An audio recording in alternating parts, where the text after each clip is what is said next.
pukul 6 waktu Indonesia Tengah.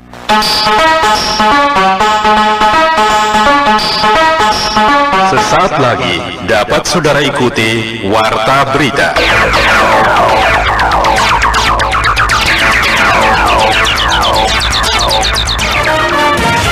Radio Republik Indonesia dengan Warta Berita.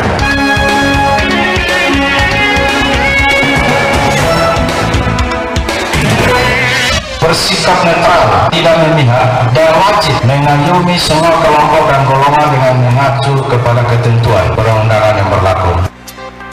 Setiap tahun itu terjadi longsor, masyarakat selalu lihat dulu baru dibersihkan.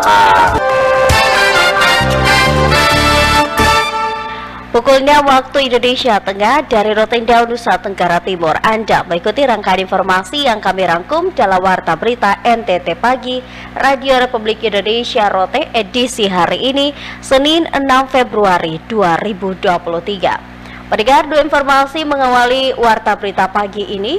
Panitia pemungutan suara PPS diminta bersikap netral. Antisipasi tanah longsor, pemerintah diminta siapkan alat berat. Inilah Warta Berita Pagi selengkapnya bersama saya Dina Yulianti.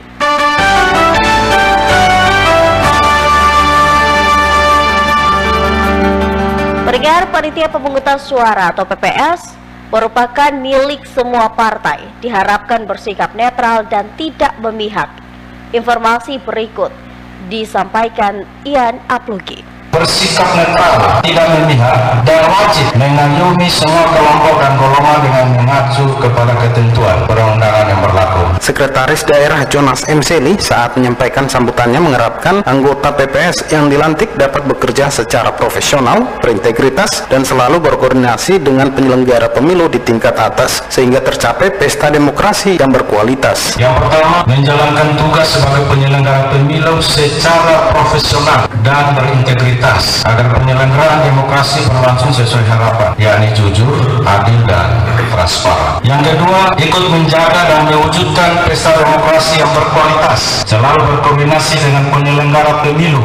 Lebih lanjut, Sekretaris Daerah Rotendao Jonas M. Seli mengatakan anggota PPS merupakan milik semua partai politik dan milik semua calon. Update informasi ketika ada masalah disampaikan kepada penyelenggara di tingkat atasnya, kemudian menyelesaikan persoalan secara cepat. Kemudian yang berikut, PPS merupakan milik semua partai politik, milik semua calon. Sekda Rotendao Jonas M. Seli mengatakan dengan tujuan PPS bersikap netral, tidak memihak, dan wajib mengayomi semua kelompok dengan perundangan yang berlaku. RRI Rote Ian Aplugi melaporkan.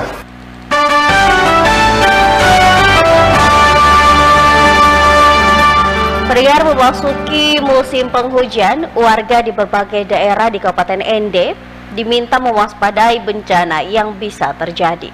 Laporan berikut disampaikan Rovin Sula. Memasuki musim penghujan, warga di berbagai daerah di Kabupaten Ende diminta mewaspadai bencana yang bisa terjadi. Hal itu disampaikan Blasius Augarius Rinda, SPD, Ketua Majelis Pimpinan Cabang Pemuda Pancasila Ende kepada RRI Jumat 3 Februari 2023. Selain itu, Ketua Majelis Pemuda Pancasila meminta pemerintah daerah Kabupaten Ende untuk mewanti-wanti soal bencana alam yang bisa terjadi di sepanjang musim penghujan. Jolan Rina mengatakan Kabupaten Ende tidak luput dari bencana ketika musim penghujan. Bencana yang mungkin terjadi saat musim penghujan yaitu banjir dan tanah longsor. Terkait bencana banjir, menurut Jolan saat ini belum terjadi, tetapi potensi longsor bisa saja terjadi sewaktu-waktu karena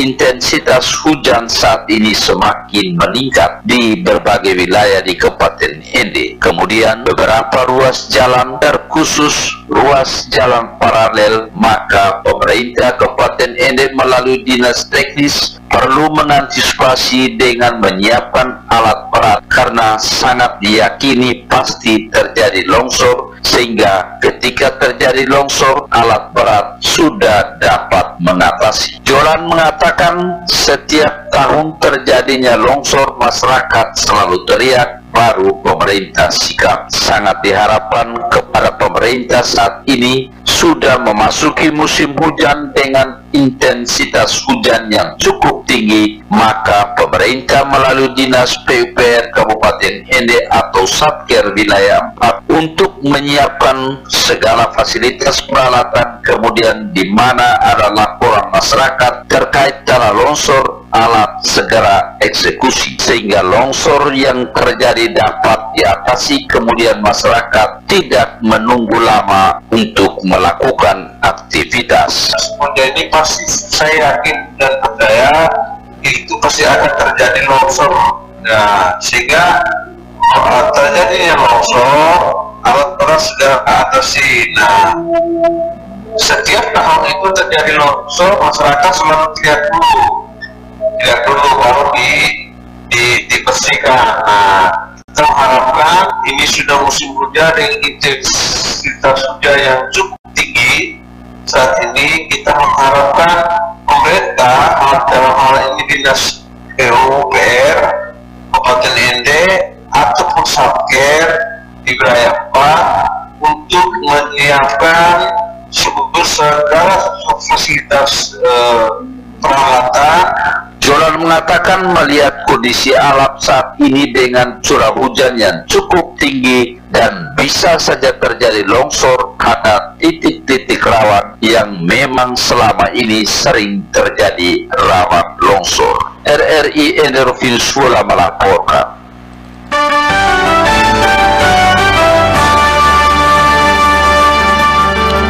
Pendengar, kurikulum Merdeka yang dikembangkan untuk mendukung pemulihan pembelajaran ini dinilai lebih fleksibel, berfokus pada materi esensial dan memberikan ruang lebih besar kepada pengembangan karakter dan kompetensi peserta didik.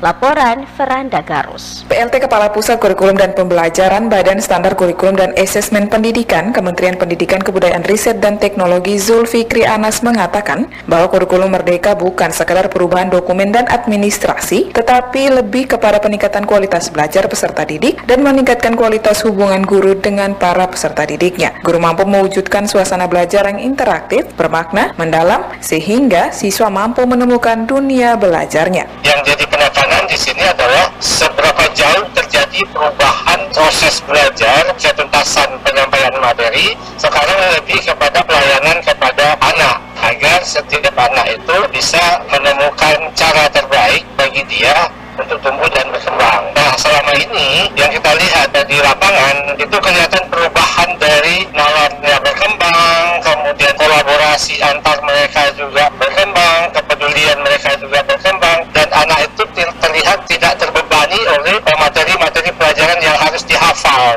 Sementara itu, Ketua Umum Pengurus Pusat Himpunan Pendidikan dan Tenaga Kependidikan Anak Usia Dini, Neti Herawati menambahkan, sudah tepat ketika Menteri Pendidikan Kebudayaan Riset dan Teknologi memunculkan kebijakan Merdeka Belajar, kemudian setelah itu ada implementasi kurikulum Merdeka. Ketika seseorang ditingkatkan pemahamannya untuk mengimplementasikan kurikulum Merdeka itu seperti mendidik anak usia dini. Oleh karena itu, perlu dilakukan asesmen terlebih dahulu, kondisi awal, jenis programnya, siapa pendampingnya, bagaimana perkembangannya, dan ekosistemnya harus terpenuhi. Dari 117.632 guru yang kita survei, bahwa 29,6% belum pernah ikut pelatihan, 53,4% hanya satu kali, hanya 11% yang kemudian pernah mengikuti 2 kali. Maka ini akan berbeda penerimaannya. Ada yang langsung menerima, menindaklanjuti dengan progres yang cepat untuk satuan yang pernah ikut workshop kreatif kami, yang kami kuatkan WISPAT, yang dari awal memang tidak pakai LKS,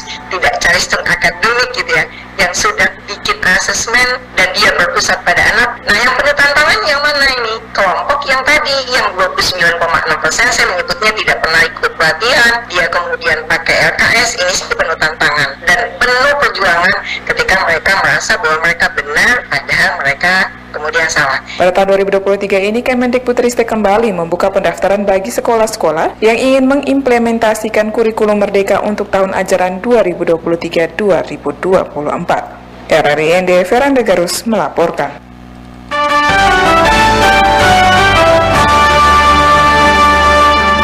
Terima kasih Anda masih mendengarkan Warta Berita NTT Pagi.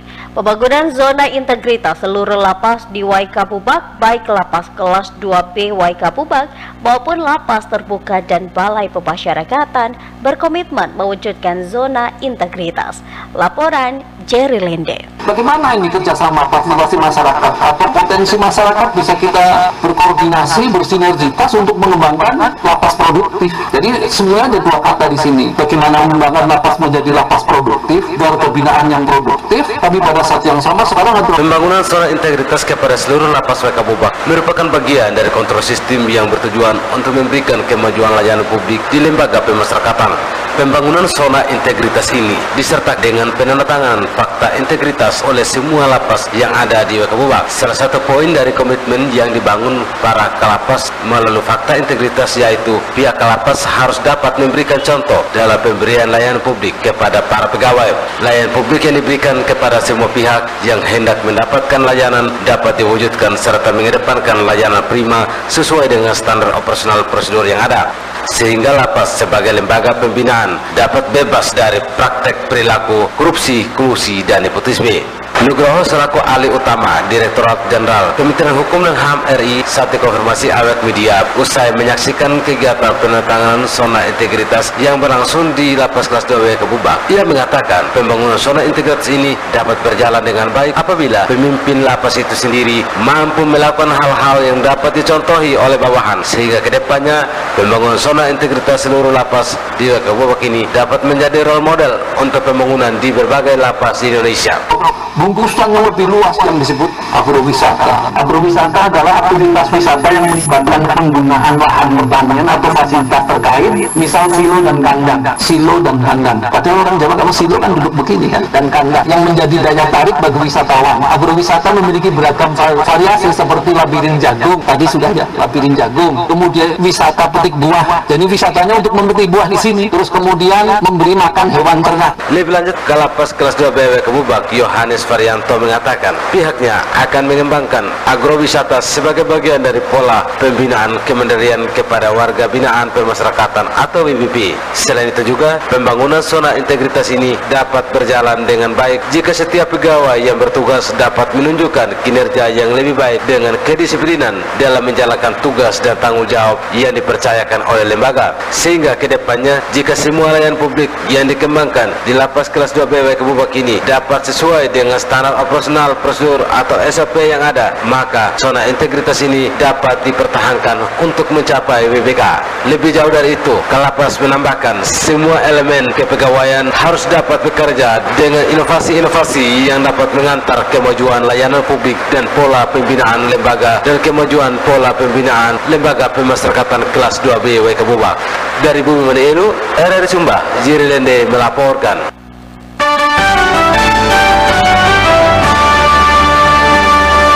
Pendengar, siaran ini dapat Anda dengar melalui RRI Playgo dan juga rri.go.id. Kita menuju ke informasi berikut.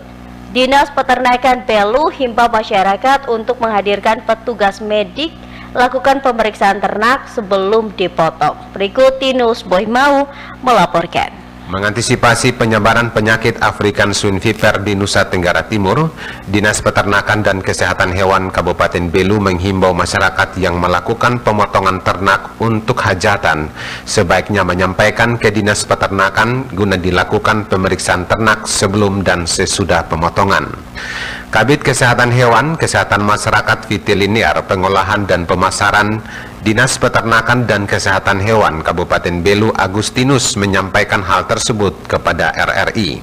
Menurut Agustinus, hal ini penting apalagi di tengah situasi merebaknya virus ASF di NTT, walaupun belum diketemukan adanya kematian ternak babi terserang ASF di Belu hingga saat ini, namun upaya antisipasi perlu dilakukan. Yang mereka lakukan tidak melibatkan, makanya saya sering himbaukan kalau ada lakukan pemotongan ternak untuk hajatan sebaiknya sampaikan kepada Dinas Peternakan sehingga kami bisa tempatkan petugas medik atau paramedik yang ada di wilayah kecamatan untuk melakukan pemeriksaan terlebih dahulu sebelum dipotong dan sesudah dipotong.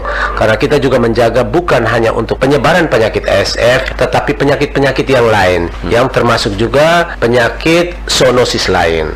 Untuk itu, tegas Agus sebagai dinas teknis meminta kepada masyarakat untuk memberitahukan pada dinas peternakan agar bisa menugaskan petugas medik melaksanakan pemeriksaan terhadap hewan sebelum dan sesudah pemotongan hewan untuk memastikan ternak itu memenuhi syarat kesehatan.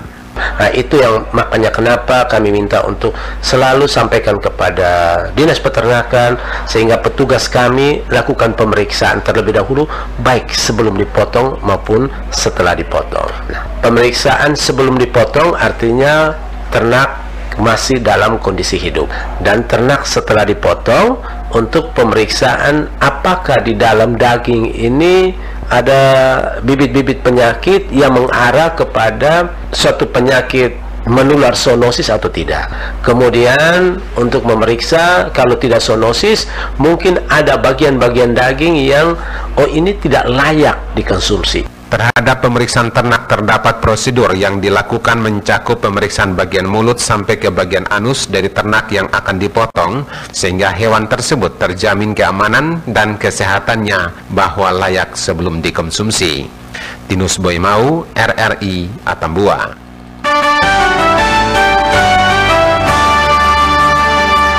Pendengar, masih dari Atambua, 97,4% masyarakat Kabupaten Belu telah tercover menggunakan program kesehatan gratis.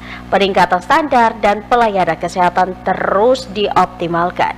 Berikut Feby Leolede melaporkan. Menjelang 2 tahun pelaksanaan program kesehatan gratis yang dicanangkan pemerintah Kabupaten Belu sejak tahun 2021 lalu, sebanyak 221.000 jiwa atau 97,4% masyarakat telah tercover menggunakan program kesehatan gratis. Untuk memaksimalkan program tersebut, jajaran kesehatan terus meningkatkan standar pelayanan. Kepala Dinas Kesehatan Kabupaten Belu, Ansila Ekamuti mengatakan program kesehatan gratis yang menjadi program unggulan pemerintah terus dilakukan perbaikan jajaran kesehatan sehingga masyarakat yang datang berobat terlayani dengan baik melalui pemberian pelayanan yang berkualitas dan menjadi komitmen. Dan tidak ada lagi prosedur yang menyulitkan masyarakat untuk berobat. Lanjutnya, di rumah sakit telah disiapkan standar operasional prosedur terkait pelayanan medis serta administrasi, diikuti dengan fasilitas ruangan yang baik sehingga masyarakat yang datang berobat mendapatkan pelayanan secara baik. Diakuinya pemerintah akan terus berupaya menyiapkan fasilitas yang memadai sehingga derajat kesehatan masyarakat lebih meningkat. Sebenarnya program yang sangat pemerintah Kabupaten Belu waktu awal datang itu dalam posisi sekitar 50 ribuan sekian belum memiliki jaminan kesehatan, dan itu merupakan hal yang cukup berat saat itu karena banyak sekali keluhan yang saat itu kami masih direktur juga, jadi kami juga cukup merasakan bagaimana orang berobat kemudian pulang tidak mampu membayar dan sebagainya. Tapi saat ini semua tidak ada. Intinya kita melakukan pelayanan, tidak usah berpikir masalah pembiayaan. Pembiayaan tidak boleh ada. Kalau begitu dia berKTP Belu, maka tidak boleh ada satu kata mengatakan bahwa dia harus bayar, karena semua bisa diselesaikan. Dalam kasus apapun, mau dia masih kuliah, umurnya sudah melewati batas, masih masuk di KK dan sebagainya, kita bisa beres. Dan sampai pada detik ini terus terang saya merasa bahwa perbaikan yang kita lakukan makin bagus hari ke hari. Bahkan di saat libur pun apabila pasien membutuhkan untuk pengalihan, karena kalau di luar, kalau di dalam kabupaten kita masih bisa istilahnya kita bisa mengcover dengan kita punya kemampuan di sini. Tetapi kalau di luar itu ada hal-hal yang harus kita lakukan biar masyarakat tidak susah. Sementara Kepala BPJS Kesehatan Cabang Atambua, Desi Setiasi menjelaskan jumlah masyarakat Belu yang tercover menggunakan program kesehatan gratis mencapai 221.000 jiwa. Dengan jumlah tersebut, BPJS Kesehatan bersama Dinas Kesehatan berkolaborasi untuk meningkatkan pelayanan kesehatan baik di fasilitas primer maupun di rumah sakit. Lanjutnya, untuk kendala yang sebelumnya masih menjadi persoalan, saat ini telah tertangani dengan baik sehingga seluruh masyarakat yang memiliki KTP Belu sudah langsung bisa mengakses program kesehatan gratis. Kita sudah 97,40% untuk UHC di Kabupaten Belu. Jadi sekitar 221.938 jiwa penduduk Belu yang sudah tercover dari 227.866. Koordinasi yang baik ya dengan semua bagian terkait, dengan Dinas Kesehatan, dengan Dukcapil, sehingga permasalahan-permasalahan itu bisa kita selesaikan tanpa harus menunggu waktu yang sehingga peserta pada saat mengakses pelayanan baik di layanan primer maupun di rujukan di rumah sakit itu bisa langsung terlayani. Semakin kesini segala sesuatunya itu permasalahan-permasalahan yang mungkin dulu sering sekali terjadi itu sudah sangat mulai berkurang dengan koordinasi yang baik tadi dengan baik fasilitas kesehatan, dinas kesehatan yang sangat kooperatif, kemudian juga dari Dukcapil, sehingga memang akhirnya permasalahan-permasalahan yang ada baik mungkin keluhan dari peserta terkait dengan tunggakan atau mungkin tadi yang NIK-nya bermasalah itu semua kita bisa selesaikan. Untuk penggunaan program kesehatan gratis menggunakan KTP bagi masyarakat yang memiliki KTP asal Belu dapat menggunakan program tersebut di seluruh fasilitas kesehatan, tidak hanya di Kabupaten Belu, tetapi juga di luar Kabupaten Belu. Eraria Tambua, Febi Lelede melaporkan.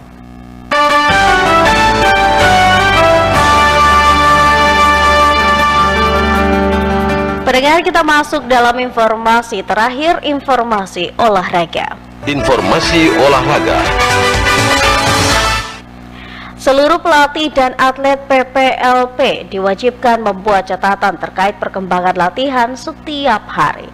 Selengkapnya Alotani melaporkan. Aturan di PPLP itu bahwa setiap latihan harus dicatat, baik itu nadi segala macam berhubungan dengan intensitas latihan dan volume latihan. Itu harus dicatat sehingga atlet jadi pintar, pelatih jadi pintar. Jangan kita latihan tanpa dasar. Dengan demikian nanti kita lihat di progresnya seperti apa, perkembangannya seperti apa, dan setelah itu kita lihat di hasil try in atau try out. Penegasan tentang semakin ketatnya pembinaan dan latihan para atlet dan pelatih di sentra keolahragaan PPLP tahun 2023 disampaikan Kadispora NTT melalui Kepala Bidang Pembudayaan Olahraga Hermansen Balo ketika diwawancarai RRI di ruang kerjanya Jumat kemarin. Menurut Hermansen Balo, sesuai aturan dari dinas, semua pelatih dan atlet diwajibkan membuat catatannya terkait perkembangan latihan mereka setiap hari, baik nadi, kecepatan, kelincahan, dan kekuatan berlatih, sehingga dapat mengetahui progresnya secara terperinci dan menjadi bahan evaluasi bersama. Artinya mereka berlatih tiap hari ini itu dipantau terus oleh tim kita dari bidang masing-masing, sehingga mereka berlatih tidak main-main. Karena saya juga sebagai kabit selalu bertemu sama atlet dengan atlet saya itu setiap awal bulan, sehingga saya harus tahu progres mereka seperti apa, mereka mengerti tentang latihan atau tidak. Kalau tidak, saya jelaskan mereka begitu, sehingga dalam proses latihan tidak ada dusta antara kita. Dalam hal ini di saat berlatih kita lihat progresnya dari catatan di buku mereka, kita bisa oh ternyata latihan mengarahnya baik sesuai tidak dengan program latihan yang mereka paparkan itu. Dan kalau belum selesai, kita duduk bersama lagi, memang arahnya jelas ke sana. Karena tahun ini adalah tahun yang luar biasa, perawatan luar biasa, segala mau popnas, mau perapon segala macam itu berjalan di tahun ini. Sebagai langkah menguji kemampuan atlet selama masa latihan di PPLP 2023, maka mulai tahun ini berbagai event akan mulai digelar kembali sejak terhenti pada tahun 2020 kemarin akibat pandemi COVID-19. Menurut Hermansen Balo, salah satu event terdekat yang akan diikuti adalah cabang olahraga pencaksilat. Selain itu, pada Maret 2023 akan diselenggarakan Pekan Olahraga Pelajar Daerah atau POPDA yang berpusat di Kota Kupang. Tahun ini, puji Tuhan, karena Kejurnas PPLP sedang berjalan, di mana 2 tahun ini dari tahun 2020, 2021, 2022 tidak ada, sekarang 2023 sudah ada. Dan pertandingan pertama yang akan diikuti atlet PPLP itu silat, itu di Kendari, tanggal 5 sampai 10 Juni. Atlet PPLP cabang olahraga silat itu adalah 8 orang. Dan 8 orang itu pasti nanti mereka seleksi yang terbaik. Nah, sebelum mereka berangkat itu kan ada POPDA. POPDA itu direncanakan itu tanggal 14 sampai 18 Maret ini. Dasar hari itu POPDA itu seleksi untuk ada di Popnas. Nah, atlet silat ini kan Popnas dia lolos dari 8 orang itu lolos 4 orang. Nah, dia akan diseleksi di saat Popda dan juga Kejurnas ini. Dari Kejurnas ini kita melihat tryout ini, kita melihat kekuatan silatnya di mana. Dengan demikian kita bisa mengatur situ. Kita nanti seperti apa. Hasil dari situ nanti kita evaluasi lagi. Dapat diketahui bahwa para atlet di sentra keolahragaan PPLP telah memulai proses latihannya sejak tanggal 13 Januari 2023 setelah melalui sebuah proses seleksi dengan melibatkan tim independen dari unsur perguruan tinggi. Atlet PPLP NTT 2023 yang ada sementara berjumlah 31 orang dari kuota 35 atlet karena terkendala pengiriman atlet dari daerah. Diharapkan 4 atlet lainnya segera bergabung untuk mengikuti program latihan bersama atlet lainnya di sentra keolahragaan PPLP Nusa Tenggara Timur tahun 2023. Dari Kupang, Alotani melaporkan.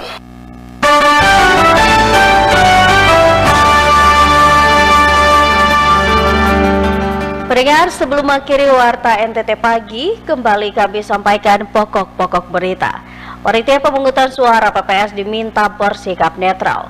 Antisipasi tanah longsor, pemerintah diminta siapkan alat berat.